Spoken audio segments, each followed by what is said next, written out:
گجرانوالہ کے مختلف علاقوں میں 3 پولیس مقابلے، 1 اشتہاری ملزم ہلاک جبکہ 2 زخمی حالت میں گرفتار کر لیے گئے۔ پولیس کے مطابق تھانہ پیپلز کالونی قتل کیس کا اشتہاری ملزم حماد عرف مادی مبینہ پولیس مقابلے کے دوران اپنے ہی ساتھیوں کی فائرنگ کی زد میں آ کر ہلاک ہو گیا۔ پولیس کا کہنا ہے کہ ملزم اگست 2025 میں منشیات کے تنازع پر اندھا دھند فائرنگ کرتے ہوئے ایک 18 سالہ رکشہ ڈرائیور کو قتل اور ایک راہگیر کو زخمی کرنے کے مقدمے میں مطلوب تھا۔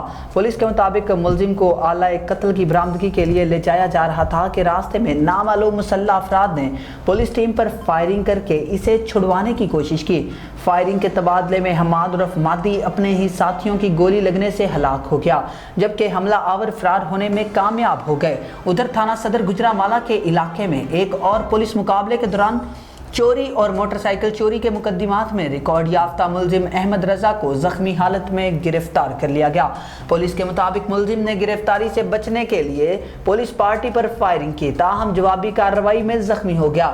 اس کے قبضے سے ناجائز اسلحہ بھی برآمد کیا گیا۔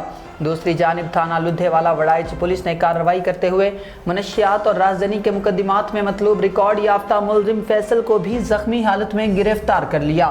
پولیس کے مطابق ملزم چھاپے کے دوران فرار ہونے کی کوشش کر رہا تھا جس کے قبضے سے ناجائز اسلحہ بھی برآمد ہوا۔ واقعے کا نوٹس دیتے ہوئے تینوں پولیس مقابلوں کی رپورٹ طلب کر لی ہے جبکہ فرار ملزمان کی گرفتاری کے لیے خصوصی پولیس ٹیمیں تشکیل دے کر شہر بھر میں ناکہ بندی کر دی گئی ہے۔ سی پی او گجرانوالہ ڈاکٹر سردار گیاس گل خان کا کہنا ہے کہ پرامن اور محفوظ معاشرے کے قیام کے لیے جرائم پیشہ عناصر اور منشیات فروشوں کے خلاف بلا امتیاز کارروائیاں جاری رہیں گی۔